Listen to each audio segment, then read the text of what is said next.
Bună tuturor! Bun venit la Rongleză fără stres. Eu sunt Daria și o să vă predau câte ceva. Cum spune și titlul acestui canal, intenționez ca engleza să fie fără stres.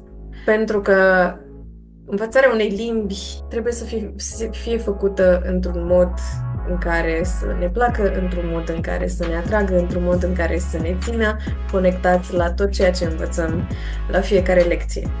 Nu mizez pe un progres instant, rapid și înghesuit, ci mizez pe asimilare eficientă, pe folosirea limbii engleze și pe învățare cât mai rapidă a gramaticii, astfel încât să ne putem bucura mai apoi de niște vocabular, de niște scris, de niște poezie, de niște film, de niște muzică.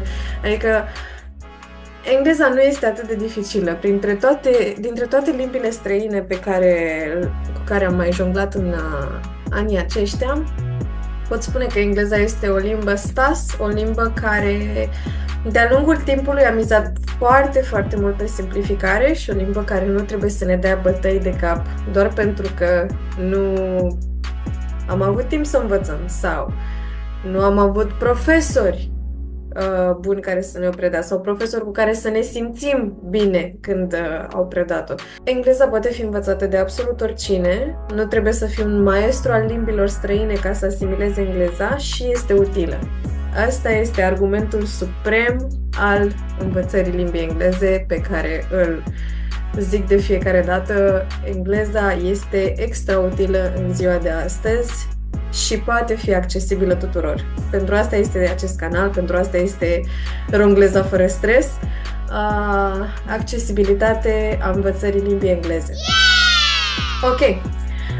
Astăzi, în această lecție, este vorba despre alfabet, este vorba despre pronunție și de ce vrem să învățăm pronunția limbii engleze, de ce nu putem să trecem direct la învățarea timpurilor sau învățarea vocabularului sau învățarea numerelor, pentru că trebuie să cunoaștem niște sunete, niște impresii, niște pronunții, trebuie să ne acomodăm cu ele, astfel că atunci când le vom auzi, le vom întâlni în diferite contexte, le vom asimila mult mai ușor.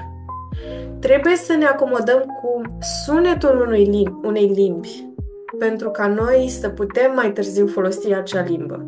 Fiecare limbă are sonoritatea ei, mușchii săi, pe care îi folosim în articularea cuvintelor.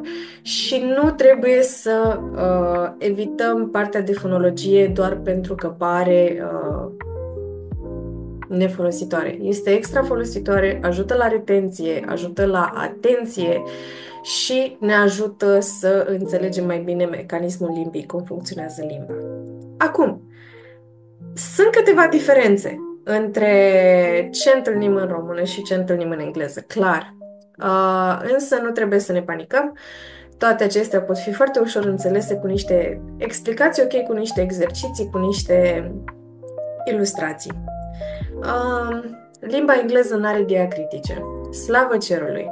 Deci nu trebuie să ne facem griji că trebuie să punem o căciuliță, o setilă, nimic. Nimic. Și cu aceste 26 de litere noi jonglăm pentru a scrie, pentru a citi, pentru a vorbi în engleză. Aceste 26 de litere se împerechează în grupuri de sunete, formează tipare de pronunție, mai sunt excepții pe aici, pe acolo, dar nu ceva care să provoace îngrijorare. Toate sunetele se pot învăța.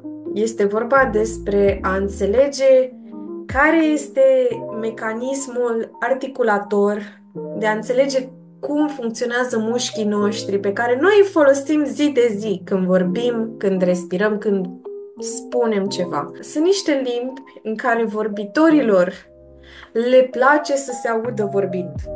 Adică vor să-și audă limba vorbită. Le place foarte mult. Engleza are acel impetus către flexibilitate, către deschidere și către a vorbi cu voce tare, către a-ți spune opinia. Hai să începem, aș spune, cu niște sunete foarte problematice pentru români, din câte am văzut. Adică aud mulți români cu D. Cu D. Nu există D. Când vedem TH, Există două variante. Th sau th. Th. Cu activitate vocală. Cum fac diferența? Păi uite, hai să zicem că spun s și z. Primul nu vibrează, în timp ce al doilea vibrează. Ambele au aceeași poziție a limbii, exceptând corzile vocale, care în cadrul lui z încep să vibreze. Așa funcționează și cu th și cu th. Vârful limbii se poziționează undeva sub maxilarul superior, sub dinții ăștia de sus, și spune sub ei și puțin în spatele lor. Și spune th și th. Și de-aia pot să spun thick, thing, think, sau there, that, those, this, therefore. W. W este un fel de w. De exemplu, spun walk, work, work, work. Nu spun work. Spun work. Apropo, W și Y sunt semivocale. De ce? Pentru că ele nu sunt de sine stătătoare, nu creează o silabă, nu devin centrul unui cuvânt, ci inițiază. Deschid către ceva. To yap. She's a yapper. Sau what, your, whatever. You whatever. Continuăm cu a. Care este faza cu a? Este un a spre e. Și noi dăm foarte des în engleză de acest sunet. A. Pentru că avem cat, that, pat, sac. Este un a foarte, foarte deschis către e. Ziceți a cu gura de e. A, El se notează fonetic cu un șoa. Întâlnim în foarte, foarte, foarte multe cuvinte. Orice se termină cu er, se termină cu a. Tiger, loner, lower, loser, teacher.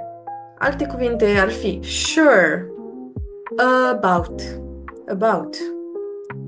forward,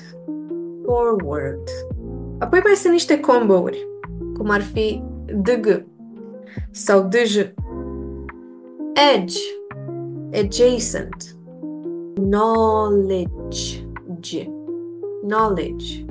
j. Dacă zic closure, treasure. Putem vorbi acum despre vocalele lungi și scurte. I ca în in sau it, o, ox. Sunt niște vocale scurte. Dar există o alternativă lungă, un cuvânt mai lung. De exemplu, fit, feet, ship, sheep.